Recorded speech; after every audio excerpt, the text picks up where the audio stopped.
Muy buenos días con todas y todos y bienvenidos a esta primera sesión del webinar organizado por Insight Collaborative, que es una sesión en español y la que vamos a estar tratando el tema de migración en Latinoamérica. La idea de esta serie de webinars que se va a estar realizando es explorar la situación actual que están viviendo los migrantes en toda la región latinoamericana, los desafíos que están enfrentando y la respuesta que diferentes organizaciones e individuos tienen con respecto a estas situaciones. Contamos con un panel muy interesante de personas que representan organizaciones que están haciendo un trabajo increíble y que nos van a estar contando un poco de cómo están manejando todo este tema desde hace ya muchos años. Y les recordamos que esta sesión está siendo grabada y va a estar colgada dentro de la página de Insight Collaborative en YouTube, así que van a poder regresar a verla en cualquier momento. Así que, sin más preámbulo, me gustaría poder presentarles. Nos están acompañando hoy día Gabriela Núñez y Daniela Valdivia. Entonces, si les gustaría poder hacer una breve introducción. Gabriela, ¿te parece si puedes comenzar? Claro que sí, con gusto. Buenos días a todos y todas que nos están escuchando y viendo en este momento. Soy Gabriela Núñez, directora de Hayas Costa Rica. Es un placer para nosotros el poder tener este espacio y compartir un poco acerca del trabajo que realizamos, particularmente en relación con la protección de las personas refugiadas que están pasando por este país centroamericano con dirección a muy diferentes destinos y que enfrentan pues una serie de retos en ese camino. Un gusto compartir con ustedes. Mil gracias, Gabriela. Y ahora contigo, Daniela. ¿Qué tal a todos? Gusto saludarlos. Realmente honrada de poder estar aquí a tratar un tema tan importante. Pues quien les habla, Daniela Valdivia de Bolivia. Estoy a cargo de la organización Huellas y Futuro, que es una organización que lucha por prevenir la violencia en diferentes ámbitos, y pues en el margen de esa labor es que conocemos mucho de la problemática y pues nos gustaría aportar con un poco de nuestra experiencia y conocimiento para poder eh, apoyar políticas que mejoren la situación de nuestros hermanos migrantes en Latinoamérica. Gracias. Muchísimas gracias, Daniela. Correcto. Entonces, pasamos con la primera pregunta que vamos a estar tocando el día de hoy, que tiene como foco poder dar un poco de marco a toda la conversación y va con el tema de una introducción hacia la situación que están viviendo los migrantes dentro de los países donde ustedes se encuentran operando, y también hablar un poco sobre los desafíos que están enfrentando y la actitud y políticas nacionales que se están tomando en relación a los migrantes. Am, Daniela, si te gustaría comenzar. Claro que sí. Bueno, en primer lugar, pues la migración de particularmente los venezolanos en nuestro territorio, pues se viene dando más o menos desde el 2017 de manera masiva. Y actualmente tenemos más de 20,000 venezolanos registrados en el país. Registrados, son datos obtenidos de migración, lo que no significa que sea un dato real, porque tenemos aproximadamente entre 12 a 15 venezolanos que ingresan, por supuesto, sin ninguna visa. Nosotros tenemos esa facilidad en todos los estados andinos, pues acceder con el DNI o con el carnet de identidad. Y entre 12 y 17 venezolanos que ingresan diariamente al país, pues no se sabe quiénes llegan a legalizar su situación y quiénes no. Son cifras, creo que en comparación con hermanos países como Colombia, Perú, no son tan grandes por ahora, pero el problema comienza porque tenemos países como por ejemplo Chile y Brasil que tienen políticas bastante sesgadas respecto a la recepción de estos inmigrantes. Pues casi todos los que están en Bolivia, pues que como comprenderán no ha sido el plan A de los compañeros venezolanos, pero tuvieron que emigrar a Bolivia porque es el hermano país al lado de Brasil, que fueron rechazados el 2019, y también de Chile, que no otorga visas en lo absoluto. Bueno, esa es una de las principales razones por las que tenemos muchos más inmigrantes por nuestra región. a pesar, repito, de ser un país que está atravesando una crisis no solamente política, sino también la crisis económica más grande que ha enfrentado en los últimos 67 años. Y eso pues agrava su situación. Contarles que la situación de los hermanos venezolanos, pues en términos políticos, todavía no tiene un espacio en la agenda, vamos a decir. Han habido desde el año 2019 que tuvimos las elecciones para, digamos, concluir el mandato bastante largo de Evo Morales. Hemos atravesado por una crisis política. Y eso agrava la situación, o sea, han estado ocurriendo algunos eventos sociales y políticos que no han permitido a las autoridades no locales y tampoco nacionales poder introducir en la agenda nacional o en la agenda regional el tema de, pues de la migración de los venezolanos hacia nuestra región. Particularmente donde estamos basados, que es la ciudad de Cochabamba. Tuvimos elecciones recientemente, de las elecciones municipales, no son más de 4 meses. Entonces, bueno, ahí ha habido una pequeña promesa electoral de que existan políticas nuevas, por lo menos en la región, para poder ablandar un poco la situación de los venezolanos. Lo que quiero decir, tenemos una crisis laboral, porque gracias a la pandemia han cerrado más de 36,000 medianas y pequeñas empresas en la región. Entonces tenemos despidos masivos, una desesperación por emprender en lo que se pueda. Entonces, tomando en cuenta estos datos, pues los venezolanos son los menos beneficiados, porque tenemos bolivianos que están atravesando por esta crisis, todo el sector privado que está tratando de sobrevivir, y bueno, pues quienes han liquidado sus empresas y han liquidado a sus empleados, pues definitivamente no tienen la oportunidad de poder brindar otros espacios de trabajo a otras personas, y más aún cuando la situación legal no se ha regularizado. Entonces, bueno, con esos datos solamente quiero mostrarles que realmente en nuestro país, más allá de que podría existir una buena intención política, no necesariamente quiere decir que se pueda, que sea factible en estos momentos. Les voy a recordar un poco que el 2019 hubo una elección en la que se presentó Evo Morales para ir a un mandato quinto, después de 14 años de estar en el gobierno, y ganó por un fraude electoral declarado por la OEA, no lo estoy diciendo yo, lo dijo la OEA. Entonces hubo una especie de resistencia creada por los ciudadanos de a pie, y eso provocó que el presidente se vaya, y entró una presidenta interina el 2019, que fue Yanine Áñez, que actualmente está presa. Estuvo por 11 meses en el gobierno, llamó a elecciones, ganó otra vez el partido del MAS, que es el partido pues, por el que estaba Evo Morales en el gobierno, y solamente en ese periodo en el que se presentó la pandemia, en el que se presentó esta crisis política, la verdad es que los venezolanos han sido el último tema que podríamos haber considerado. Pero hay que destacar que en esta crisis, si hemos sufrido nosotros como ciudadanos bolivianos, que tenemos una situación legal, que tenemos un trabajo, que tenemos un seguro médico, que tenemos una casa, pues la situación de los hermanos venezolanos ha sido aún peor, porque muchos de ellos se encuentran en situación de indigencia desde más de un año atrás. Muchos de ellos viven en albergues, en refugios, sobre todo de instituciones de la iglesia. La verdad es que hay muy pocas instituciones de sociedad civil que no sean la iglesia que brinden apoyo a esta población en específico.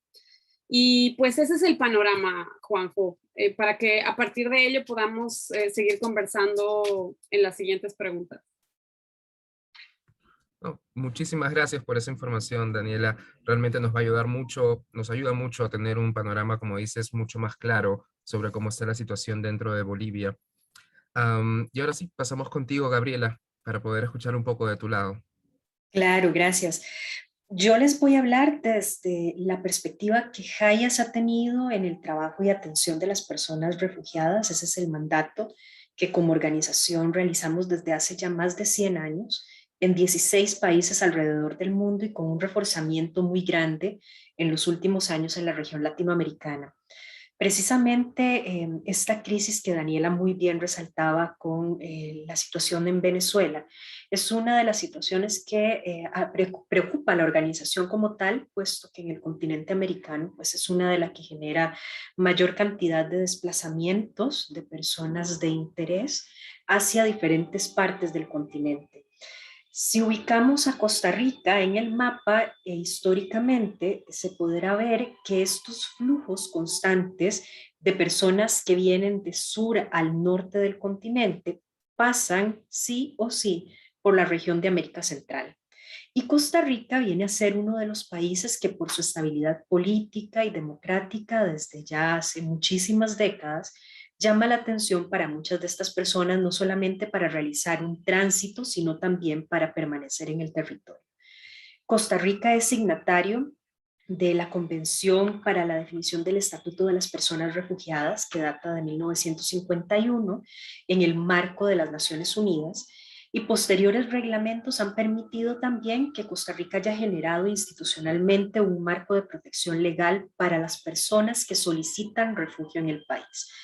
A mí me gustaría mucho hacer un poquito alusión a esta figura en particular, porque cuando hablamos de migración es una situación tremendamente normal en el comportamiento de los seres humanos, que estamos acostumbrados a movernos, a buscar mejores condiciones de vida, oportunidades nuevas, pero dentro de estos flujos de personas migrantes tenemos asimismo a muchas personas que no se están moviendo porque ellas deseen hacerlo, sino porque es forzada la situación de salir de sus países dada la persecución y el temor que ellas están enfrentando.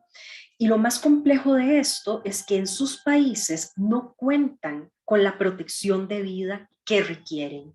Y esta situación los pone en una situación aún más vulnerable en medio de todo este grupo, este colectivo de personas que están en movilidad. Nosotros identificamos en Hayas al menos 4 crisis y obviamente el proceso migratorio y de desplazamiento puede ser muy complejo y va cambiando de manera muy rápida, pero al menos podemos detectar con mucha claridad la situación Venezuela, que obviamente ha afectado a todo el continente y probablemente hacia Sudamérica, es donde se cuentan las mayores cantidades de personas que están refugiadas o que están solicitando un ingreso al territorio de estos países, pero también tenemos la situación Colombia, que para Costa Rica todavía sigue siendo un tema de interés. Y ya más hacia la región centroamericana hay 2 momentos muy cruciales. Tenemos el norte de Centroamérica, que muchas veces se conoció como el Triángulo Norte, configurado por los países de Guatemala, Honduras y El Salvador, en donde tenemos una crisis social en relación con las maras, estas pandillas violentas, organizadas y territoriales que están establecidas en diferentes zonas del país, provocando una verdadera guerra interna entre diferentes localidades. Y mucho de esto vinculado ahora también con el narcotráfico, que también está pues vinculado a estas actividades. Y muy cerca de Costa Rica, nosotros tenemos límite al sur con Panamá y al norte con Nicaragua.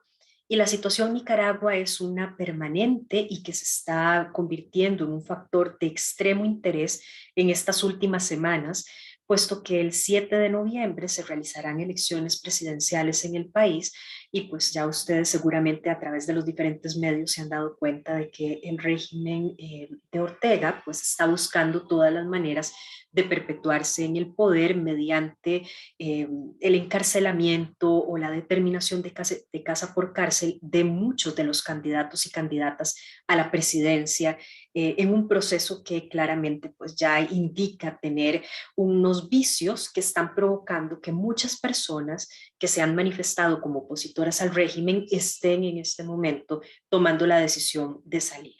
Así que en Costa Rica tenemos esta confluencia aunada de otros movimientos que si bien no son de personas necesariamente perfil de persona refugiada, pasan todos los días por el territorio nacional.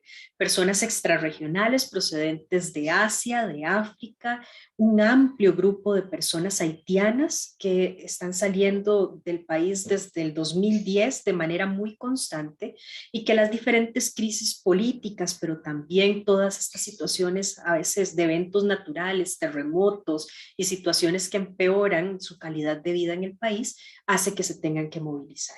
Y es de ahí donde nuevamente este puente geográfico que representa la región de América Central y particularmente de Costa Rica, pues vuelve a tomar una gran importancia para el tránsito y el establecimiento de muchas de estas personas.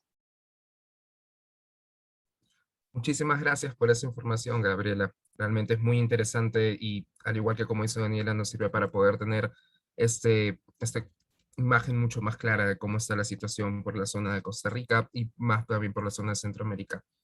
Y ahora también se ha podido unir la doctora Marcia Vera, que nos está acompañando. Marcia, muchísimas gracias por estar aquí. Te pediría si es que pudieras, por favor, dar una pequeña introducción sobre ti, un poco sobre el trabajo que estás realizando. Y ahora lo que estábamos haciendo es tocar la pregunta también sobre la situación en la que se encuentran los migrantes en el país donde tú estás eh, operando, junto con los desafíos que enfrentan y las actitudes y políticas nacionales en relación a ellos. Hola, buenos días allá en América Latina, buenas tardes también a los colegas. Primero pedirles disculpas a Juanjo, a Daniela, a Gabriela, a Insight en general. Mi internet dejó de funcionar, que hemos tratado por los últimos 20 minutos de hacerlo funcionar, así que les pido disculpas por la demora, pero también gracias por la invitación y poder compartir este espacio también con Daniela y Gabriela y conocer un poco más de los desafíos que las personas migrantes y refugiadas enfrentan en la región. Yo soy académica de la Queen Mary University of London, y estoy trabajando, pero soy chilena también, he trabajado con varios proyectos con colegas de la región. En este momento estamos trabajando como parte del grupo Caminar, que es un grupo de investigación que trata de explorar las dinámicas de desplazamiento y migración internacional en las Américas, y estamos trabajando con colegas de 7 países de la región, que incluyen Chile, Perú, Ecuador, Colombia, Uruguay, Brasil y México, tratando de entender un poco los impactos de la pandemia en la población migrante y refugiada y de qué manera han sido o no incluidas en las medidas de mitigación que han tomado los estados para tratar de controlar el virus y también en realidad para paliar la crisis económica asociada con la pandemia. Dentro de este proyecto, mi foco particular ha sido en tratar de entender la situación de los migrantes, de las personas migrantes y refugiadas en el contexto chileno, y es un contexto que también ha cambiado bastante, incluso antes de la pandemia. Y eso es importante recalcar que la mayoría de los cambios y las situaciones que vive la población migrante y refugiada no es solamente durante el contexto de la pandemia, sino que ha sido exacerbada en este contexto, pero ya venían con cambios radicales antes.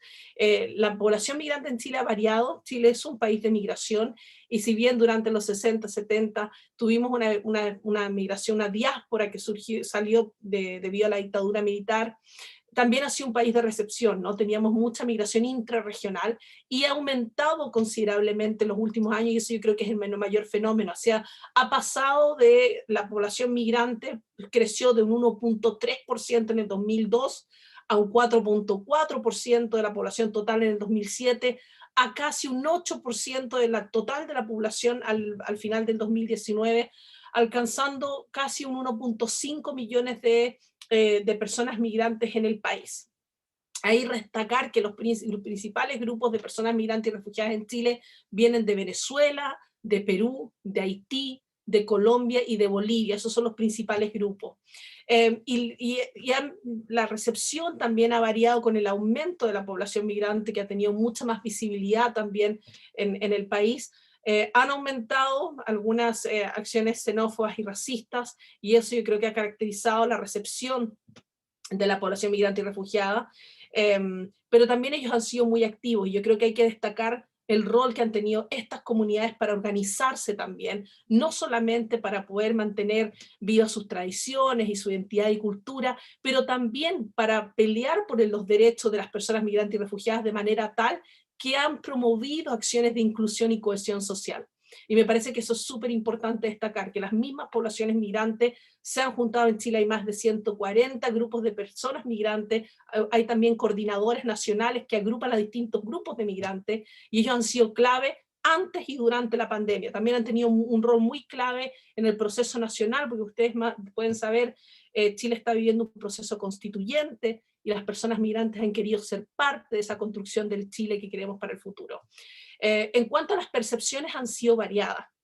Y eso también es importante destacar, que han sido complejas y variadas, porque la percepción sobre las migraciones ha sido polarizada.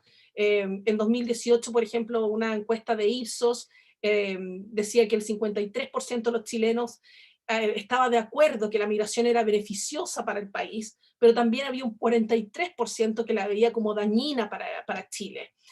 Otra encuesta que hizo la Universidad Andrés Bello y el Ministerio del Interior en junio del 2020, esto se hizo en el contexto de la pandemia, mostraba que un 57% de los chilenos pensaba que la cantidad de migrantes en Chile viviendo en el país debería bajar, pero que un 70% también estaba de acuerdo que tal vez no deberían darse visa a las personas que llegaran al país de manera irregular. O sea, vemos que hay unas visiones polarizadas dentro de la población también. Y claramente en muchas partes la percepción se vive o se demuestra de distintas maneras en los medios, en los ámbitos políticos, pero también se vive de manera distinta en los barrios, ¿no? La manera en que las personas migrantes y las personas chilenas conviven, nos da otra realidad que no es la que se muestra en los medios, que son tan polarizados. Entonces, lo que sí vemos es una recepción polarizada en términos de sociedad, pero también lo que sí vemos crecientemente, como en otros países de la región, son políticas bastante hostiles contra la población migrante y refugiada, que hacen que su situación en el país, en el caso chileno, sea difícil, ¿no? Esto viene desde la retórica del gobierno, por ejemplo, en el caso de la pandemia.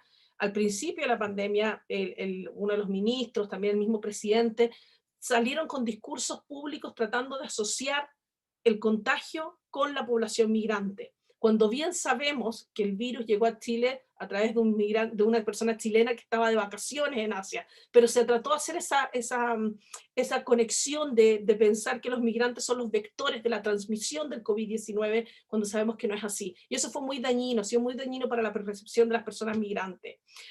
Y eso también se traduce en políticas claras, ¿no?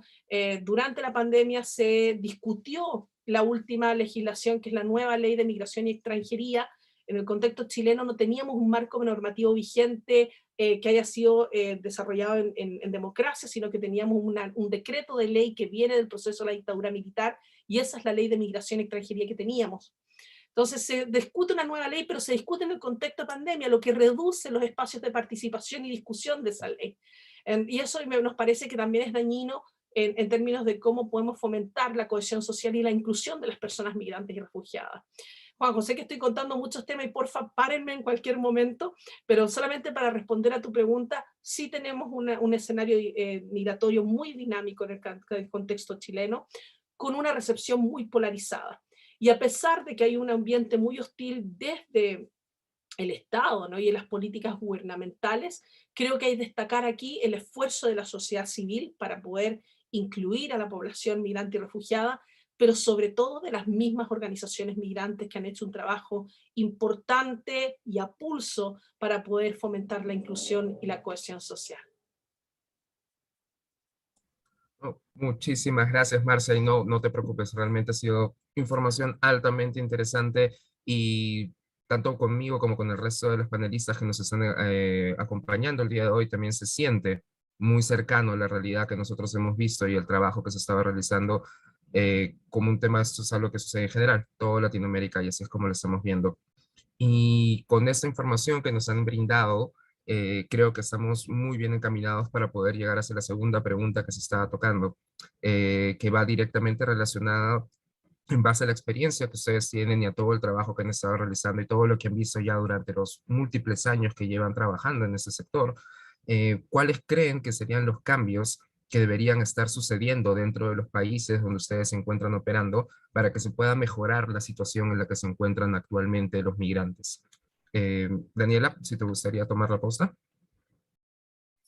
Claro, Juanjo. Bueno, muchas gracias, Gabriela y Marcia, porque realmente pues, nos ilustra mucho saber cómo está la situación en otros países. Yo me enfoqué mucho en la situación de los hermanos venezolanos, pues porque es, vamos a decir, una migración bastante preocupante, pero quizá dejé de lado un fenómeno que ocurre mucho en Bolivia, que me imagino que también ocurre en Chile y en algunos otros países alrededor de Brasil. Pues tenemos bastantes estudiantes brasileños que por las políticas que ellos tienen en las universidades de no poder acceder a la carrera de medicina, se van a Bolivia, que bueno, pues les resulta mucho más económico, hacen la carrera allá y un porcentaje de más o menos el 15% llega a consolidar una familia en Bolivia, pero el otro 85% regresa a su país y pues ese es otro fenómeno que vivimos que creo que no es preocupante, que hasta cierto punto hemos tomado como una ventaja. Sin embargo, entrando en la pregunta 2 de los cambios que deben suceder, bueno, la verdad es que quiero decirles con sinceridad que yo también he sido inmigrante. Yo estudié en Austria, así como también en Suiza. Pues estuve más o menos 5 años estudiando fuera y entre trabajos y más allá. Entonces, he sentido en carne propia lo que es la falta de políticas de integración o el shock cultural. Entonces, creo que también puedo hablarles desde ahí, porque más allá de tener el conocimiento como profesional o como activista dentro de lo que hacemos, pues es muy diferente estar en la piel del inmigrante. Y quiero hablarles desde ahí. Bueno, para empezar, creo que es importante, principalmente en Bolivia, introducirlo en la agenda, visibilizar la problemática, sobre todo de la migración de los venezolanos, e introducirlo en la agenda política. Si no es a nivel nacional, por lo menos a nivel regional. Les había dicho como promesa electoral de nuestro último alcalde, pues estaba hablar del tema, pero se han suscitado problemas como por ejemplo falta de oxígeno, porque ya no se puede dar abasto a la demanda que existe durante la pandemia. Entonces se han concentrado, por ejemplo, en crear una nueva empresa, digamos, estatal que pueda proveer oxígeno en esta nueva subida de los contagios por COVID. Pero es un tema que se tiene que definitivamente tratar de visibilizar, tal vez nosotros como ONGs y también como personas de a pie, tratar de visibilizarlo a través de las redes sociales, a través de los medios de comunicación convencionales, para que se pueda introducir en la agenda principalmente, ¿no? Porque ni siquiera es un tema que está en las prioridades del interés político. Eso es fundamental. Yo creo que partiendo de ahí, se tiene también que como individuo, como persona, como ciudadano, como funcionario público, como, no sé, como maestro de escuela, se tiene que empezar a normalizar el tema, ¿no? Quiero decir que lamentablemente, como la mayoría de los indigentes que ingresan de manera ilegal, porque se han identificado 5 puntos de ingreso ilegal, que bueno, son venezolanos que pagan a los comunitarios, a los de la comunidad, entre 30 a 300 bolivianos, que eso es más o menos entre 5 a 40 dólares para poder ingresar ilegalmente. Estas personas viven una vida de indigencia.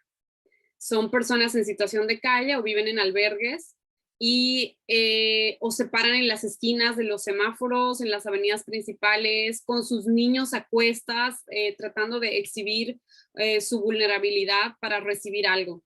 ¿Y qué es lo que hacemos nosotros? Esto, ¿verdad? Como no lo estamos viendo. Si yo me tapo los ojos, esto no está pasando. Entonces, creo que como personas de a pie, y digo, desde el rol que ocupemos cada uno, es importante visibilizar la problemática. Si bien veo que quizá en Costa Rica y también en Chile van un poco más avanzados con las políticas migratorias, a nosotros nos ha sorprendido digamos, este ingreso masivo de los hermanos venezolanos en una época de crisis que ni siquiera nos ha permitido asimilarlo. Entonces, En principio creo que eso es bastante importante. Y bueno, otros cambios que deben suceder, definitivamente también va por parte del gobierno venezolano. Si existe una crisis, es importante que se pueda asumir, ¿verdad? Que se pueda asumir la crisis que existe y también pedir ayuda a los gobiernos hermanos. Nos encontramos en comunidades grandes. Nosotros somos miembros de la comunidad, por ejemplo, andina de naciones con Venezuela. Y bueno, Venezuela es miembro de otras comunidades internacionales. Y pues es importante que si no se puede evitar, porque se ha calculado ya que 5.4 millones hasta el 2021 de venezolanos han emigrado de su país. Entonces, si es una realidad, es importante que a un nivel internacional se pueda coordinar que esta migración inevitable tenga menores consecuencias, ¿no? Que se evite el mal mayor. Como se ha dado el caso que han llegado los inmigrantes a Brasil y han salido con los vehículos antimotines y prácticamente los han botado de la frontera, ¿no? En una situación bastante denigrante. Entonces, ese es otro problema. Pues, para resumir, la visibilización, la introducción de la temática en una agenda política y, por supuesto, la cooperación internacional entre países hermanos, pero eso creo que debe partir más del gobierno venezolano. Gracias. Gracias a ti, Daniela. Gabriela, te escuchamos. Gracias, Juanjo. Yo suscribo lo que Daniela mencionó con respecto a que estos flujos a veces masivos nos toman por sorpresa. Y es exactamente el mayor desafío yo creo que tenemos en todos los países que somos receptores en este momento de personas migrantes. Es el mayor desafío y es algo que no nos podríamos permitir, porque la migración y el desplazamiento humano es algo completamente natural. Ni siquiera podemos hablar que sea un fenómeno, ni siquiera podemos problematizar esto. Es un movimiento normal del ser humano y ha sido lo que nos ha permitido poblar este planeta desde los inicios de la humanidad. Entonces creo que ese es el primer tema. Tenemos que romper algunos esquemas mentales que hemos tenido y trasladado a las estructuras institucionales, reglamentarias, de legislación, y nos han generado esta dificultad de poder tomar acciones rápidas para dar una buena respuesta cuando las situaciones están en la frontera. Y nos empezamos a asustar cuando vemos a un conglomerado de personas que quieren cruzar esas agujas que nos dividen entre países, que las hemos puesto nosotros, que les hemos dado nosotros el significado, y estamos impidiendo que estas personas puedan ser atendidas en su deseo por vivir mejor, que al fin de cuentas creo es lo que inspira a todas estas personas a dejar la comunidad de sus países o a huir ante la necesidad de protección para poder buscar un espacio mejor. Me parece que hay que tomar en cuenta también, y va a marcar un hito en nuestra historia muy reciente, aparece la pandemia en el 2020 y esto nos rompe de repente los esquemas que veníamos tratando de implementar. Si bien es cierto, todo el proceso, por ejemplo, de la migración de las personas venezolanas viene ya desde hace varios años atrás y mucho antes de la pandemia, el flujo que se venía presentando en ese momento era un flujo que relativamente estaba controlado, pero que obviamente al hacerse más compleja la situación sanitaria y las necesidades de atención médica en estos países, ha movilizado también a muchísimas personas en busca de esta nueva protección y servicios que no tenían en sus países. Se ha desmejorado la situación económica y creo que de esto podemos hablarlo en cualquiera de nuestros países latinoamericanos. Las oportunidades están muy reducidas y cuando hablamos de personas migrantes y refugiadas, ni qué decir. Entonces yo pensaría que tenemos varios desafíos. Uno de ellos desde la perspectiva legal, propiamente de la dotación de un estatus regular a estas personas. Creo que es uno de los principales temas que debemos analizar. En Costa Rica, para decírselos así simple, hacía menos de 10 años atrás, teníamos unos cuantos miles de personas solicitando refugio en el país, en el orden de los 3.000 a 5.000 personas. En este momento hay 130.000 solicitudes de refugio en el país. Un 80-85% de ellas corresponden a personas nicaragüenses y el resto son personas venezolanas y de todas estas otras nacionalidades que hemos estado comentando.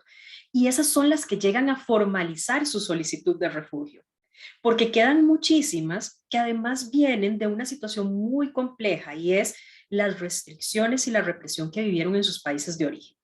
Entonces aquí la figura de autoridad, la figura policial, en Costa Rica no hay ejército ya desde hace 70 años, pero sí tenemos una policía que se encarga pues de mantener el orden y las personas, aunque podrían conocer este tema de la perspectiva más civilista de las fuerzas de seguridad en Costa Rica, temen a la presencia de un uniforme, temen a que una policía comunitaria de fronteras, la fuerza pública que llamamos acá, vayan a hacer algún tipo de intervención que vaya a generarles a ellos pues más miedo del que ya de por sí tienen.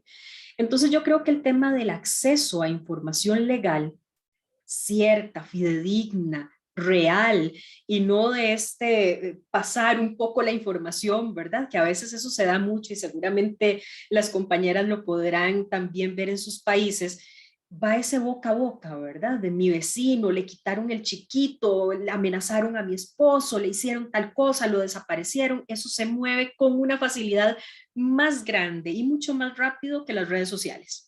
Se mueve muchísimo entre ellos y es un poco la necesidad de poder dar información que sea útil para ellos y ellas y que puedan tomar buenas decisiones al momento de cruzar una frontera y llegar al país que les va a acoger. El otro punto que me parece que es importante es en relación con esta vulnerabilidad que Daniela bien explicaba y exponía en esta situación. Cuando tenemos estos flujos de personas, están quedando atrás muchísimas veces en las políticas públicas el poder con equidad medir cuáles son las necesidades de las personas que están haciendo este tránsito. Mujeres embarazadas, personas menores de edad no acompañadas, separadas, personas con discapacidad, adultos mayores. Hay personas que se están aventurando a esto, pero no por deseo, es que es necesidad de verdad, de poner sus vidas a salvo. Y ahí no va a mediar ni el género ni la edad, van a ser personas que en desesperación van a salir, pero que a lo largo del trayecto que ellos circulan enfrentan también una serie de riesgos muy importantes y que no necesariamente cambian al llegar al país de acogida.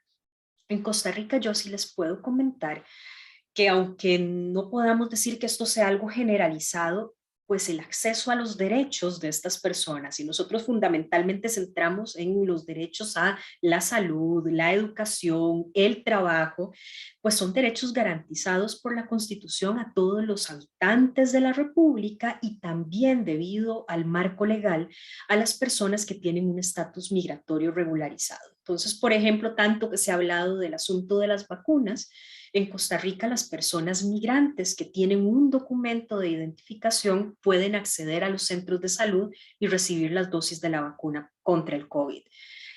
Siempre encontramos, y no sé si será que pasa en Costa Rica o pasará en otros lugares, pero de repente hay funcionarios y funcionarias que no se han enterado que esas directrices existen y entonces le rechazan a la señora o de repente le piden a una señora con un embarazo avanzado de 8 meses que traiga la prueba de embarazo para poder recibirla.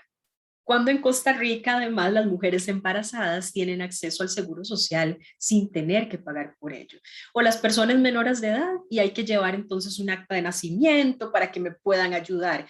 Son trabas que yo creo que institucionalmente generan dentro de estos aparatos burocráticos, pues todas estas situaciones desagradables, innecesarias, que no se justifican y que no tienen un asidero legal. Simplemente es un asunto de cómo yo veo al extranjero, al otro. Y me voy ahí, ya con esta termino, Juanjo, para darle la palabra a Marcia también. Creo que tenemos que hacer un cambio de nuestra mente y trabajar con la colectividad, con la comunidad, para poder empezar a transformar la sociedad. Y cambiamos uno a uno. Yo sé que yo soy idealista, pero es que si no hacemos eso en estas organizaciones como nosotros, en esta forma de trabajar, no vamos a transformar nunca nada.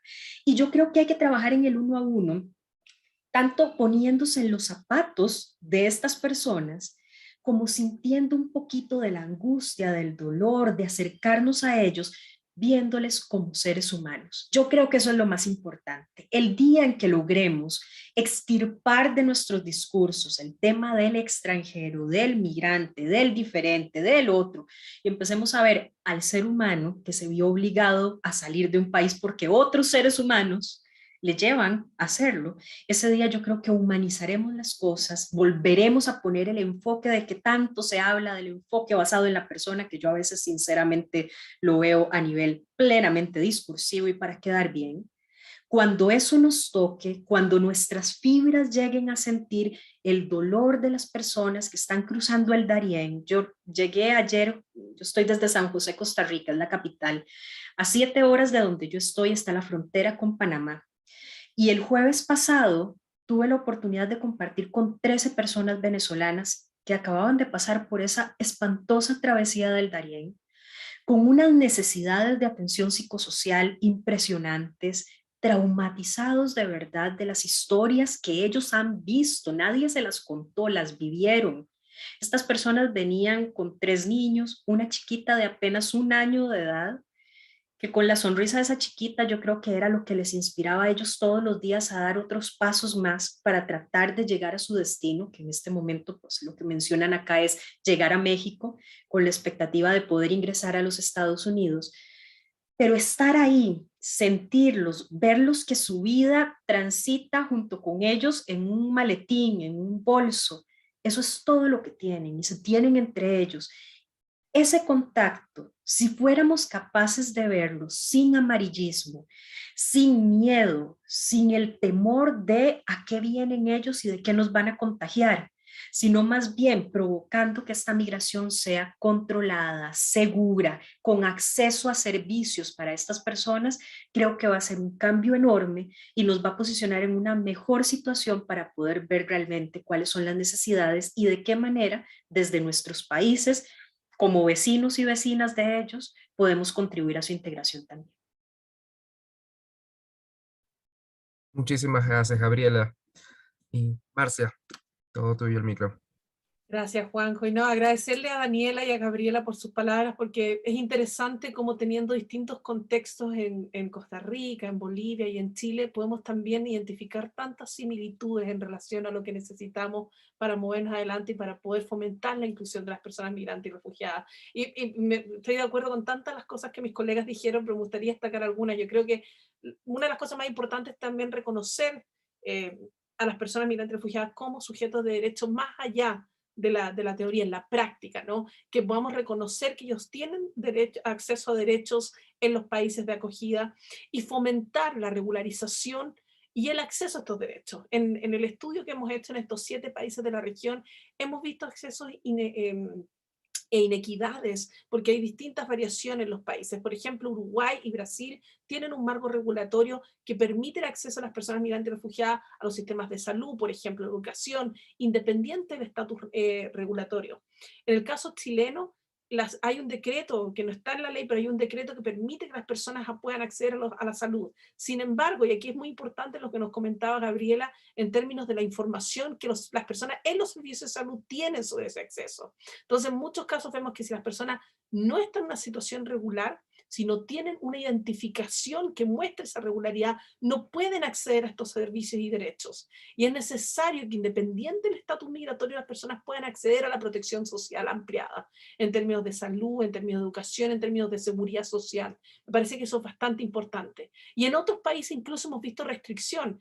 Uno de los análisis que hicimos es tratar de identificar cuáles son todas las medidas de protección social, los bonos, los subsidios que han surgido en el contexto de la pandemia, por ejemplo. Y vemos que el acceso es bastante hay inequidades en términos de acceso a las personas migrantes en contextos como Perú, Ecuador, Chile, etc. Es importante eso. Primero, la regularización de las personas migrantes, el reconocimiento de ellos como sujetos de derecho, y lo otro también de manera más estructural, y aquí recojo las palabras de las compañeras también en términos de solidificar las estructuras de recepción. Y sí es cierto que la migración regional e intrarregional ha puesto un desafío importante a las sociedades receptoras, es cierto. Y algunos de los países que antes eran países emisores ahora son países de tránsito o recepción, como el caso de Perú, por ejemplo, el caso de Bolivia, etcétera. Y tal vez no contaban con esas estructuras, pero creo que deberíamos tener más comunicación intrarregional acerca de cómo fortalecer esas estructuras. Y eso es importante que lo hagamos dentro de la región. Me da la impresión que tendemos en la región a tratar de mirar a otros países en el norte global a cómo manejan los flujos migratorios, cuando tal vez deberíamos aprender de nosotros mismos cómo hacerlo y solidificar las estructuras que tenemos. También me parece que es importante tratar de combatir la no militarización de las fronteras que tenemos y que yo creo que se ha visto validada durante el contexto de la pandemia. Vimos un cierre masivo de fronteras en la región y algunos de esos cierres continúan, y eso fomentó y validó la militarización de las fronteras, que no solamente pone una carga, yo creo incluso de una presión más psicológica a las personas migrantes y refugiadas, pero también en muchos casos restringe el acceso a la solicitud de asilo, por ejemplo. Y eso me gustaría también destacar.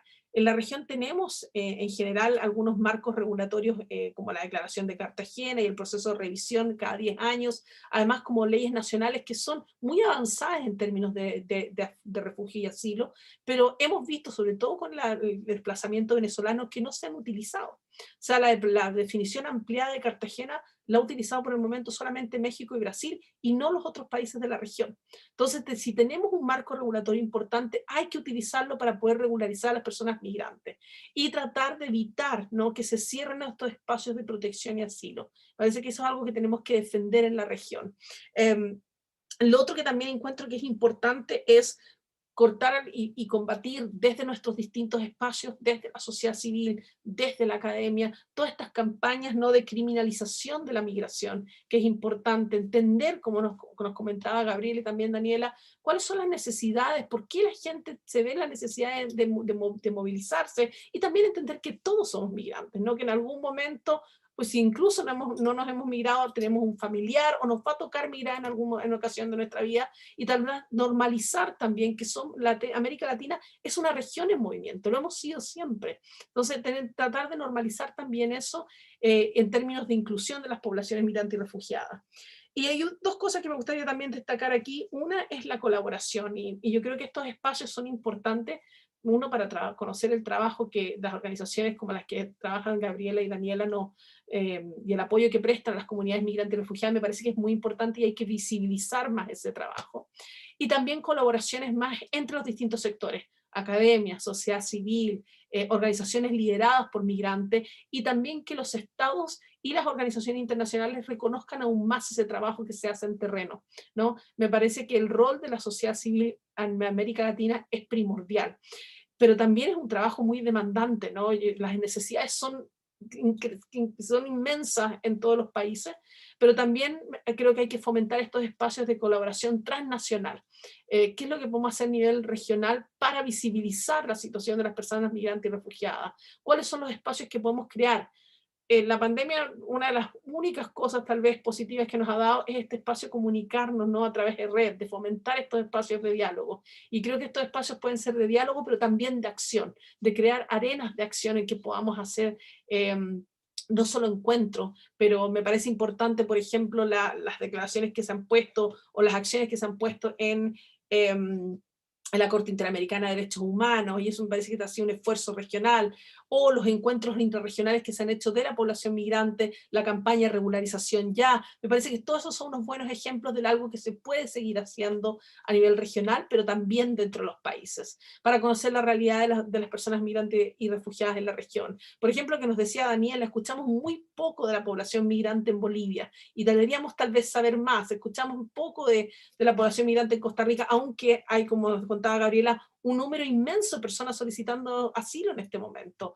Y eso es lo otro, proteger los sistemas de asilo. En el contexto chileno ha bajado, pero eso también se relaciona con la información. Ha bajado el número de solicitantes de asilo en los últimos 2 años, teníamos 5.000, 4.000 personas, tenemos 500 personas solicitando asilo, pero el gobierno chileno solamente ha reconocido a 7 personas con el estatus de refugiado. 7, que es un número mínimo en relación a las necesidades. Y aquí viene lo que nos comentaba Gabriela en términos de información, que me pareció muy importante lo que dijo. Uno, fortalecer los sistemas de información para las personas migrantes y refugiadas, qué pueden acceder, cuáles son sus derechos, cuáles son los canales de regularización, pero también a las estructuras multisectoriales dentro de los países, en términos de cuáles son las legislaciones y normativa vigente y cuáles son los servicios que tienen que dar a la población migrante y refugiada. Así que nada, hay muchas tareas pendientes, pero también hay canales de acción. Así que nada, y gracias Juanjo y a los colegas de Insight por crear estos espacios que nos permiten pensar en lo que podemos hacer, ¿no? No, gracias a ti, Marcia, y nuevamente gracias a las tres por la información que nos están dando. Es realmente muy importante, es muy potente y me parece a mí personalmente increíble cómo ver que todos ustedes vienen de diferentes países, diferentes contextos, con diferentes experiencias en el trabajo que hacen, pero aún así esta idea de los cambios que se tienen que realizar está muy arraigada y son muy similares en realidad a lo que estamos viendo porque es realmente claro lo que se necesita hacer para poder mejorar la situación de las personas migrantes y rescatando de muchísimas cosas que ustedes han dicho que han sido extremadamente valiosas.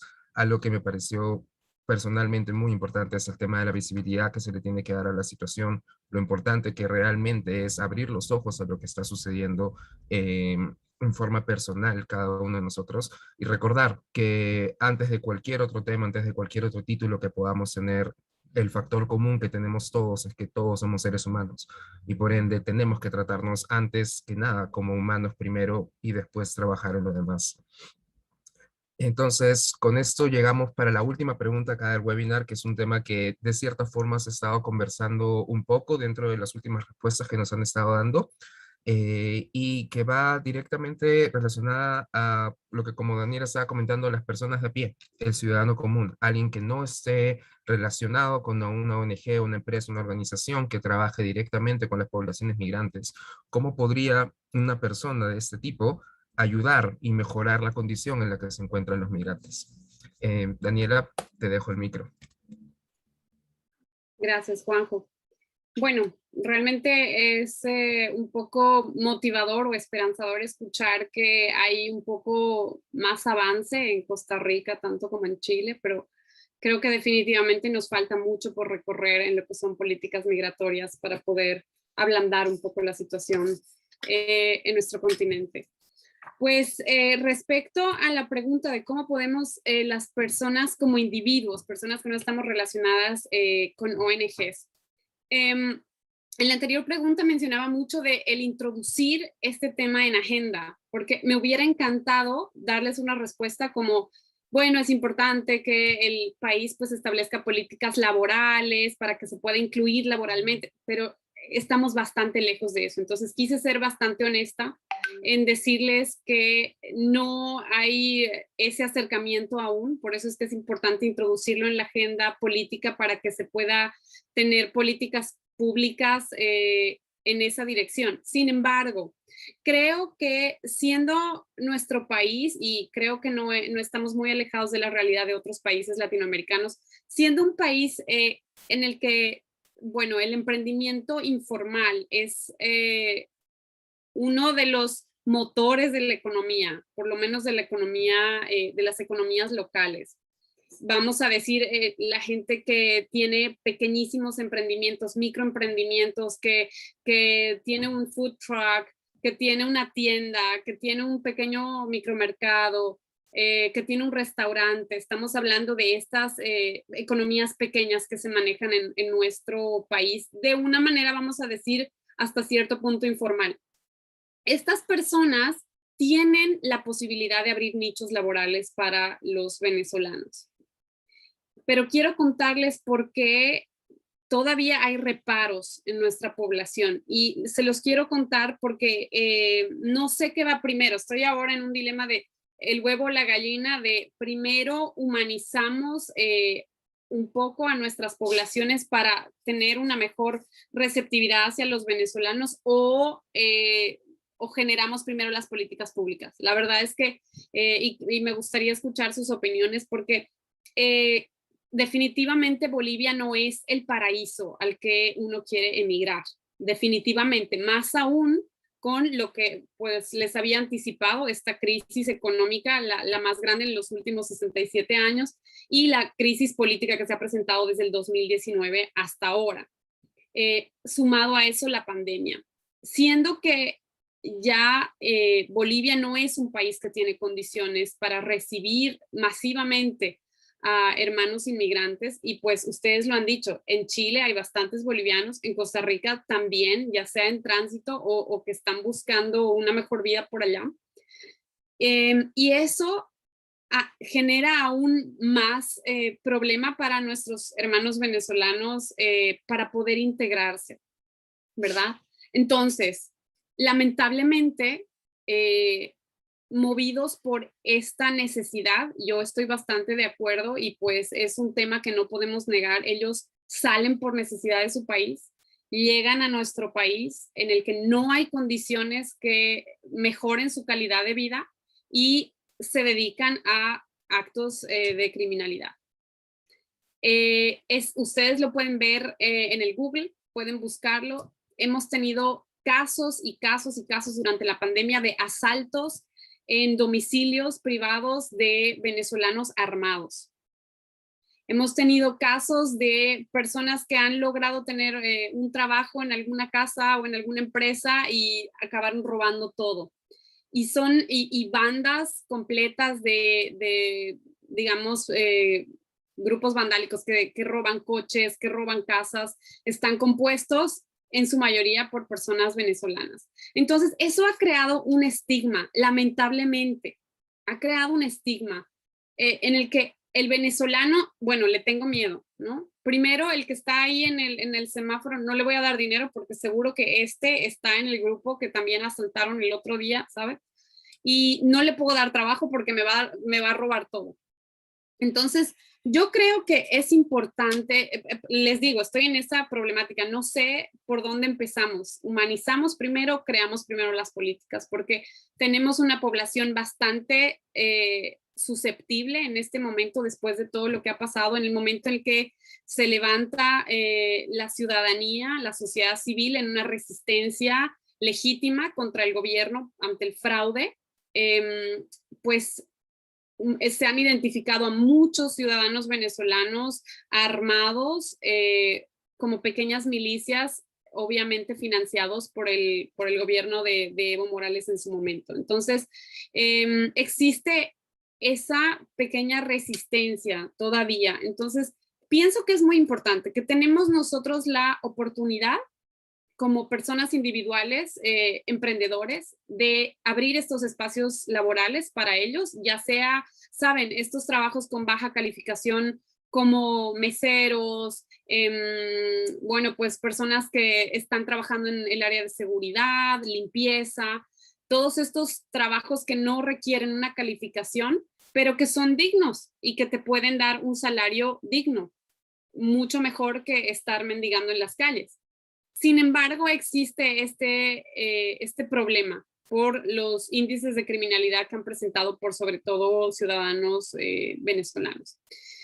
Por otra parte, me gustaría pues hablar de las acciones de integración que nosotros como individuos podemos hacer.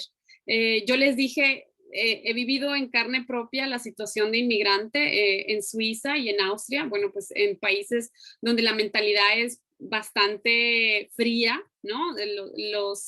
Vamos a decir, los de Europa Central, excluyendo a los italianos, son bastante fríos, es muy difícil entablar una amistad de principio, te tomas años en poder introducirte en algún círculo. Entonces, he valorado mucho en su momento cuando alguien me ha invitado a alguna actividad, cuando, bueno, vamos a decir, Suiza es bastante amigable con los inmigrantes. Ellos tienen actividades de integración, te pagan cursos gratuitos del idioma, te invitan a clubes para que puedas, digamos, tener acceso a otro tipo de círculos también de inmigrantes o de locales. Y eso lo podemos hacer como individuos. Si conocemos a alguien que está en una situación de desplazamiento, que no tiene familia, que no está en su tierra, pues es importante que podamos iniciar estas acciones de integración, invitarlo a un club, decirle, mira, yo trabajo acá, mira, aquí está mi tarjeta si necesitas algo, o aquí yo conozco una institución que te puede ayudar, no sé, a regularizar tu situación legal.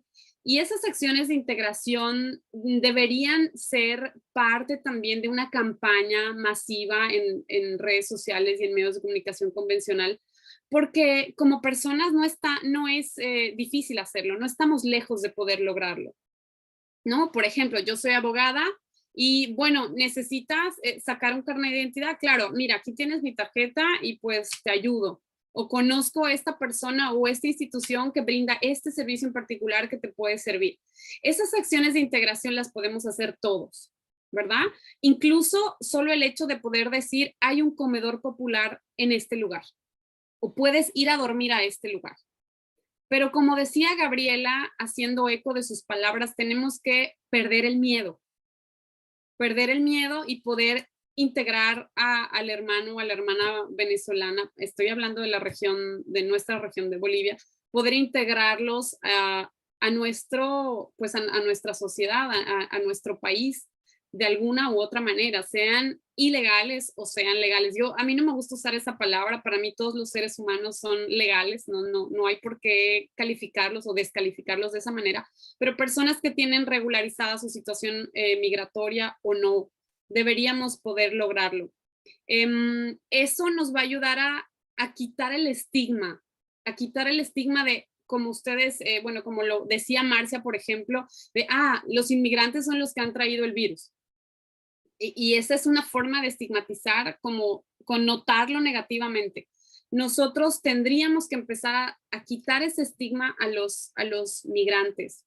Es verdad, y resulta hasta un poco irónico. Nosotros hemos sido inmigrantes como bolivianos y yo creo como sudamericanos, como latinoamericanos en general, o migramos a Estados Unidos o migramos a Europa. Y siempre hemos tenido el rol de migrar, nunca hemos sido receptivos a los migrantes, pero tenemos que empezar a pensar que muchos de nuestros compatriotas también han salido y han pasado por esa situación. Creo que eso se puede lograr. Hay que hacer una campaña dirigida exclusivamente a las personas de a pie. Y bueno, volviendo al tema de trabajo, yo creo que, bueno, si existe la posibilidad, si tengo un espacio de trabajo y puedo brindarlo, mejor brindárselo a una persona que realmente esté en necesidad, que pues por supuesto es una persona en situación de desplazamiento, que está en situación de calle, que no tiene regularizados sus documentos migratorios, que tiene una familia que mantener. Y sí, de última, como individuo no quieres realizar ninguna de esas acciones, no puedes involucrarte de esa manera o hasta ese punto, pues existen otras instituciones de sociedad civil, como por ejemplo en Bolivia han estado trabajando Cáritas bastante de la Iglesia Católica, brindando el espacio físico como refugio para que puedan vivir con sus familias. Obviamente es un espacio limitado y no abarca a poder brindarle un techo a todos los que están en esa situación. Pero poder hacer donativos en especie, si no es en dinero, a este tipo de instituciones también es una forma de colaborar. Una forma más pequeña, pero al fin va a tener un buen final. En este tema quiero decirles, por ejemplo, nosotros como organización que se dedica a prevenir la violencia, nos enfocamos en microcosmos que están dentro de, digamos, una escuela, porque para nosotros es importante trabajar con los niños, con los maestros, con la comunidad, con los profesores, con los padres de familia. Entonces, por eso nos enfocamos en las unidades educativas y pues todo lo que está alrededor. Sin embargo, ustedes saben que por el tema de la pandemia, las escuelas se han cerrado definitivamente. Ya llevamos más de un año con escuelas cerradas. Obviamente la educación virtual es la que está tratando de suplir esto, que nunca lo va a lograr, y pues eso también hace que muchos niños que no tienen recursos, que no tienen acceso a internet, que no tienen una computadora, no estudien. Y eso nos ha coartado un poco el poder llegar a nuestro objetivo, a nuestra población objetivo, para poder seguir con nuestros programas de prevención de violencia. Sin embargo, pensamos también cuando en una familia no hay recursos, no puedes llevar el pan del día a la casa, estás estresado porque hoy no has vendido los dulces que tenías en el semáforo. también exacerba situaciones de violencia. También te conduce a potenciales episodios violentos, ¿verdad? Por eso nosotros con un fondo de emergencia, que no es lo que hacemos, trabajo humanitario nosotros no hacemos, pero con un fondo de emergencia hemos logrado entregar más de 600 canastones familiares con alimentos y artículos de limpieza, por sobre todo a poblaciones pues en situación de extrema pobreza. Y entre estas tenemos bastantes compañeros venezolanos. El problema es, nosotros llevamos víveres, como por ejemplo arroz, aceite, huevos, y se los quieres dar y ellos dicen, bueno, pero no sé dónde cocinar. Entonces, realmente es tan complicada la situación si no nos unimos para por lo menos proveer un comedor común o una cocina común en la que puedan cocinar. Pero definitivamente la asistencia humanitaria es algo que está en manos de cualquiera de nosotros. El brindar una bolsa de arroz, una bolsa de fideo, un poco de huevos, buscar informarse sobre cuáles son las instituciones que se dedican a esta labor y poder colaborar con algo, ciertamente siempre falta. Siempre falta, no es que, wow, bueno, la Iglesia Católica está haciendo un gran trabajo a través de Cáritas y ha podido llegar a los más de 200,000 venezolanos que han ingresado el último año, no, entonces siempre falta. Y para ello creo que igual hago eco de las palabras de Gabriela Marcia, es importante humanizar un poco a nuestras poblaciones que estamos acostumbrados a ser migrantes y tener un poco de empatía con el inmigrante. Tener un poco más de empatía. Entonces, creo que, y me despido con esto, la verdad, no quisiera que esta charla, que pues nos ha costado una inversión de varios días trabajándola, a Juanjo y a la gente de Inside, a quienes les agradezco, pero nos está costando ahora pues más de 1 hora de charla, que no quede ahí, que podamos llevar lo que estamos tratando aquí, lo que estamos hablando, que lo podamos llevar a otro plano, que se pueda llevar a la práctica por lo menos un 20% de lo que estamos conversando acá, que podamos llevarlo a la práctica en nuestras instituciones de sociedad civil, en la academia, que también es pues un gran brazo operativo de la sociedad, y que podamos generar una fuerza, una fuerza común que nos ayude a humanizar un poco más a nuestras poblaciones y desnaturalizar un poco la indiferencia hacia los inmigrantes, sobre todo a los que no llevan regularizados sus documentos. Gracias. Gracias a ti, Daniela. Y realmente recalco la importancia de ver este tema de trabajo en conjunto para realmente hacer que todo esto que se está conversando, que es tan importante, se pueda traducir en acciones que realmente creen un impacto donde más se necesita. Gabriela, todo tuyo. Gracias, Juanjo. Yo, tal vez recapitulando un poco lo que Marcia y Daniela han estado diciendo, me ponía a pensar en cómo logramos verdaderamente generar una integración en los nuevos países para estas personas. Y me parece que gran parte tiene que ver con este tema de información relacionada con derechos y con deberes. Y creo que tenemos que ser muy racionales también en el momento de analizar el tema de la migración. No podemos tampoco ser románticas pensando nada más en ese movimiento aspiracional, sino que también tenemos que ver, somos seres humanos y son seres humanos quienes han decidido cruzar fronteras.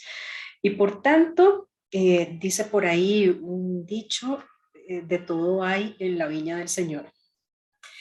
Y hay gente buena y hay gente mala, y sorpresa, sorpresa, en nuestros países también. Esto no es un tema de si sos migrante o no lo sos. Eso es un tema de ser humano otra vez, y es de la naturalidad precisamente de esto. Y por tanto el ser humano, creo que de alguna forma estamos preparados todos y todas para poder conocer cuáles son también los límites de nuestra actuación y cuáles son las posibilidades que yo tengo en cuanto a los derechos. Y esto en busca de una convivencia social que sea sana, que sea virtuosa para todos y todas y que podamos finalmente generar relaciones que nos permitan comunicarnos, aprender de los otros y poder interiorizar e incluso adoptar muchísimas de esas prácticas y demás. A mí me gusta mucho hablar del tema del diálogo intercultural. Me parece que aplica perfectamente en relación con el asunto migración si estamos buscando la forma de generar esta cohesión social. Diálogo intercultural es romper la línea entre ellos y nosotros. Es el permitirse conocer al otro. Y nos estamos comunicando a través de la palabra, a través de nuestras expresiones que son de carácter social, cultural, de ese imaginario que todos y todas tenemos y que simbólicamente tiene un peso tan grande para poder transformar a un ser humano. Todos copiamos de otros algo, el peinado, los zapatos, la forma de hablar. ¿Y qué hay de malo en poder nosotros identificar en los otros rasgos, conductas que son adecuadas y que nos parecen buenas para nosotros también? El tema es que tenemos que permitirnos la posibilidad de conocernos. Y creo que eso le da al ser humano un valor tan grande, lo nutre tanto, lo llena tanto, el poder tener esa experiencia de conocer contextos, la forma de vida de la gente. Y claro, cuando estamos hablando de esto, estamos hablando en un contexto relativamente similar, como lo es América Latina, pero con toda la enorme diversidad que tenemos en nuestros propios países. Ahora imagínense cuando estamos hablando de estos flujos extrarregionales que les comentaba hace un ratito, de personas que vienen de Asia, de África, en donde su elemento simbólico de la realidad es muy distinto del que podemos tener en la América Central, por ejemplo. Pero creo que esos factores, un poco el tema de esta información de derechos, deberes, siempre en una balanza equilibrada. No se puede nada más tener un poquito más de derechos si hacemos mucho peso aquí. No es necesario también tener algunos límites en donde las personas puedan saber que, bueno, en el momento de ingresar a un país hay un ordenamiento jurídico que se ha establecido y que tiene que ser respetado. Y eso a mí me parece que es importantísimo, a la par que les decimos, y además usted tiene derecho a la salud, a la educación, al trabajo, a poder transitar en el territorio. Y ese es un rasgo determinante con respecto a esta última pregunta que estamos tratando, yo creo que no de dar respuesta, pero de dar ideas de cómo podemos mejorar esta integración. Creo que somos muy afortunados de que desde hace ya varios años se dejó de crear esta estructura tan compleja de los campos de personas refugiadas, por ejemplo, o los campos en donde dejábamos un gueto de personas migrantes y que no se podían interrelacionar con las poblaciones locales. Haber superado ese paradigma de cómo tenían que ser gestionados los ingresos de personas que estaban en un trámite de regularización en un país, nos permite ahora abrir las puertas y tender la mano a la gente que está cerca de nosotros. Yo cuando hablo acá con personas de las comunidades y que me dicen, bueno, yo tengo un pequeño negocio donde vendo algún tipo de abarrote, un abastecimiento, o cuando veo a pequeños empresarios que, como bien lo decía Daniela, podrían contratar a estas personas, yo lo que noto es miedo. Tienen mucho miedo de que la gente se acerque, de que tenga un rasgo distinto al mío, de que coma cosas distintas a las que yo como, de que no sepa cuál sea su comportamiento. Y creo que eso es algo que nos estamos perdiendo cada vez que cerramos una puerta. Acá en Costa Rica, que les he tenido la oportunidad de compartir hoy en este espacio que de verdad es tan valioso, en Costa Rica tenemos un avance en muchos de estos elementos, pero no crean que las cosas van tan fluidamente como uno esperaría. Hay legislación, las personas solicitantes de refugio tienen un carnet laboral, pueden trabajar con libre condición, no están restringidas solamente a realizar un tipo de actividad laboral o comercial. No obstante, cuando hablamos con empresarios, el gran temor es cuál será la legislación que le aplica a las personas refugiadas. Y la gran sorpresa es cuando les decimos la misma que le aplica a una persona costarricense.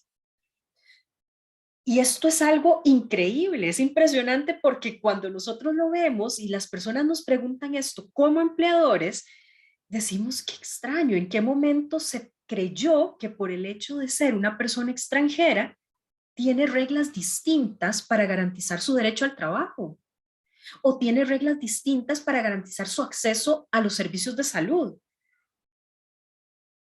Hay una regularización que yo creo que ahí podemos hablar otro montón y podríamos hacer varias conferencias más hablando simplemente del tema trámites, que esos nos ponen de cabeza cada vez que tenemos que pensar en ellos. Y bueno, un poquito para eso estamos también en las organizaciones, para ayudarles. Pero más allá de eso, existen normas, al menos acá en Costa Rica, y un marco jurídico que ha establecido cuáles son las condiciones en las que las personas refugiadas o migrantes tienen acceso a actividades laborales, tienen acceso a sus diferentes derechos, y no obstante, parece que hay un choque ahí, algo que no permite que las cosas pasen y un temor de hacerse responsable de pagar cargas sociales, por ejemplo, un seguro social, una indemnización, un seguro. Esas situaciones son propias de la ignorancia. Y a mí me parece que ahí es donde otra vez tenemos un rol hermoso que desarrollar las organizaciones de sociedad civil en poder crear esas capacidades, en fortalecer los conocimientos del funcionariado, en poder trabajar con ellos juntos. Y en las comunidades no es menos cierto, porque aunque estamos acostumbrados, como en Costa Rica, a que somos un país por el que la gente pasa y al que mucha gente también viene a establecerse, pocas veces nos hemos dado la oportunidad de conocer al vecino, de conocer a los chiquillos cuando van a la escuela. Yo siempre les digo, ustedes en las comunidades tienen un espacio que no tienen que buscar mucho. Busquen ahí en el barrio, que es como tenemos aquí la distribución administrativa, busquen en el barrio a la persona que va al mismo lugar a comprar el pan todas las mañanas. Busquen ahí en la escuela con sus hijos y saluden, que muchas veces lo que estas personas necesitan no es dinero siquiera, es una mano que les dice, adelante, fuiste valiente, eso que vos hiciste yo no lo hubiera hecho jamás, y estás acá y estás esforzándote.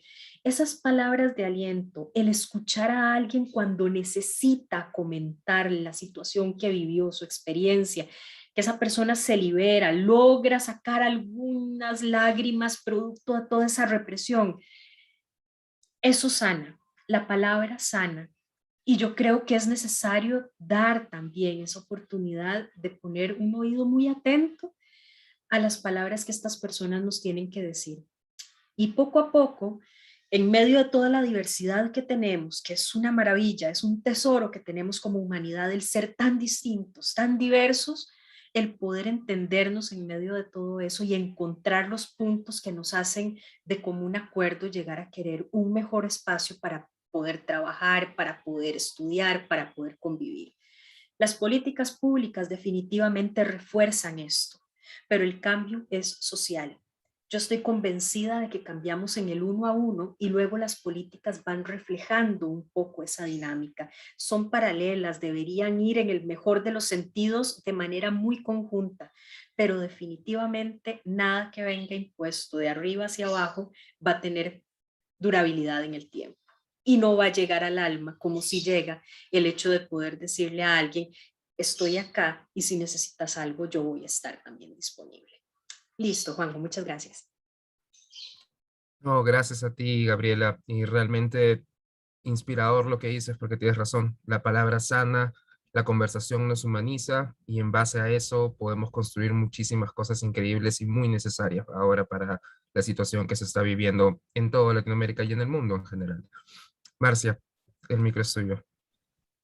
Gracias, Juanjo. No puedo estar más de acuerdo con las palabras de Daniela y Gabriela y creo que la pregunta que nos puso Daniela en relación a qué debería venir primero, la política pública o el cambio social, y lo tomó muy bien Gabriela, tienen que venir de manera paralela, ¿no? Me parece que esa es una respuesta clave a la pregunta que ustedes nos plantean, Juanjo, que qué pueden hacer las personas que no están tal vez trabajando en el ámbito de la sociedad civil, que no conocen a una persona migrante, que no trabajan el tema migratorio, y me parece que eso es clave, es tratar de humanizar y reconocer nuestra humanidad dentro de las diferencias. Me vi me reconocí en lo que nos contaba Daniela, su propia experiencia. Yo también soy una mujer migrante, claramente de mucho privilegio también de poder de elegir venir a otro país, ¿no? Y vivir mi experiencia. Y una de mis mejores amigas es de Irán, y nos encontramos en dos culturas completamente diferentes, pero nos dimos cuenta que a pesar de que nuestra cosmovisión puede haber sido diferente, también tenemos muchas cosas similares. Hay una vida familiar, una vida de celebrar alrededor de la comida que nos hace muy similares y que nos permite forjar esta amistad.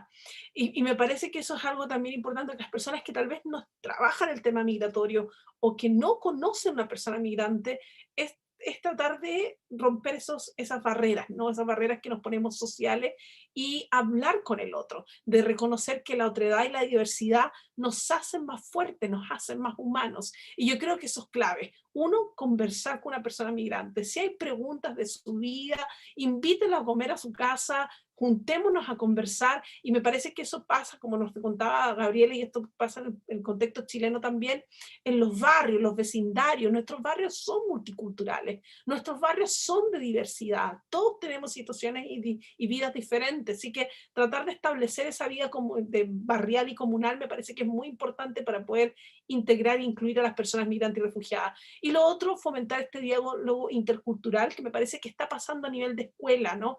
Me invitaban hace un par de meses a hablar a una escuela chilena a niños de entre 5 y 11 años. Y ellos tenían población migrante dentro de los estudiantes. Y los niños son maravillosos porque ellos te cuentan y te preguntan cosas desde su inocencia, y para ellos es natural convivir con gente de otros países y aprenden y conversan y comparten experiencias, y creo que es importante fomentar eso que se está dando en el espacio de escuela en otros aspectos de la sociedad. Y me parece que los espacios barriales son un espacio muy importante en el que ya las organizaciones migrantes están haciendo trabajo en terreno, muchas organizaciones de la sociedad civil también, pero incluso si una persona no quiere participar en estos espacios organizados, hacerlo de manera individual. Y siempre pensar que cualquier miedo a la diferencia que puede estar basado en la ignorancia se puede cortar con una comunicación clara, ¿no? Y que es importante que nos reconozcamos en el otro. Y tampoco no olvidar nuestra memoria reciente como países, ¿no? Muchos de estos países han sido países de migración. Nosotros tenemos historias de migración, nuestras familias, nuestros vecinos han sido migrantes. Entonces, no olvidar esa memoria reciente de quiénes somos como nación, como región, para poder reconocer al otro que está llegando a nuestros países. Así que no, me parece que es una pregunta muy importante, y fortalecer estos espacios de comunicación, pero también el rol de los medios, que creo que Daniela lo destacó en un momento, no solamente las redes sociales, pero también los medios más establecidos. Y uno no solamente pedirle a los medios que hagan su trabajo y que lo hagan bien. Esto me parece que en Brasil se hizo muy bien, un grupo de colegas armó un manual de cómo hablar de migraciones para poder comentarle a los periodistas de qué manera se puede hacer de mejor manera, ¿no? ¿Cuál es la terminología que podemos utilizar? ¿Por qué no se le tiene que decir a una persona que es ilegal? Porque los humanos no pueden ser ilegales, un acto es ilegal, pero no el ser humano en sí mismo. Y me parece que es un ejemplo que podríamos tomar en otros países también, ¿no? Y a las personas de pie, bueno, cuestionar si hay una información que está incompleta, que criminaliza a una persona migrante, que la estigmatiza. ¿Cuáles son las preguntas que tenemos que hacer? Si alguien está haciendo comentarios racistas y xenófobos, ¿cómo podemos combatir esos comentarios y desafiarlos, ¿no? Para que no se queden en la narrativa. Así es que yo creo que voy a solamente estar de acuerdo con lo que mis colegas dijeron, y nuevamente, Juanjo, agradecer a ti el espacio, y espero que podamos seguir conversando también y manteniendo este diálogo. Y muchas gracias a todos. No, muchísimas gracias a ti, Marcia, y nuevamente Daniela, Gabriela, mil gracias. Esta ha sido una sesión extremadamente inspiradora. Me parece realmente genial ver cómo hemos podido encontrar, cómo han podido todos ustedes encontrar estos puntos en común desde los lugares donde están operando, ver cómo realmente se están viendo claras las necesidades que tenemos y cómo empieza a salir esta inspiración para realmente llevar esto más allá de una conversación y empezar a hacerlo en acciones. Y acciones tanto que se pueden aplicar en organizaciones en las que estamos trabajando, dentro del gobierno, dentro de medios de comunicación y directamente a una persona, a un ciudadano de pie, una persona que está directamente en la calle y que puede sentir que tal vez no hay mucho que pueda hacer, que no puede hacer un gran cambio, una gran diferencia, pero como estaban comentando, esas pequeñas acciones que se pueden hacer, esas pequeñas cosas realmente pueden ser un cambio radical para alguien que está pasando por una situación complicada. Así que sí, una vez más, les agradezco muchísimo por esto. Eh, de todas formas, nos vamos a mantener en comunicaciones porque hay mucho trabajo que creo que podemos hacer en conjunto y hay mucho bien que podemos traer para toda Latinoamérica en general y para nuestros hermanos migrantes de todos los países donde estén viniendo. En conjunto vamos a poder trabajarlo. Así que aprovecho para recordarles también que esta es la primera de las 2 sesiones que tenemos programadas para este mes. La segunda sesión está programada para el sábado 18, comenzando a la misma hora que el día de hoy, y va a tener como foco un tema que hemos estado comentando, que se ha comentado brevemente durante algunos momentos, que es la parte de la xenofobia, que es todo un fenómeno que nosotros estamos viendo acá y que es particularmente llamativo por el hecho de siendo todos latinoamericanos y hablando todos el mismo idioma, que aún así esté tan arraigado este tema. Entonces, definitivamente que sí, eso va a ser otro tema de conversación muy grande y de todas formas vamos a extenderles a ustedes también la invitación para poder seguir con esas comunicaciones en esa sesión y en las que vengan por delante. Así que con eso estaríamos cerrando el día de hoy. Muchísimas gracias una vez más, Daniela, Gabriela, Marcia y a todas las personas que nos han acompañado y nos mantenemos en contacto. Gracias, igual un gran placer. Adiós, hasta una próxima. Gracias. Gusto Cuídense. compartir el espacio con Gracias. ustedes. Chao.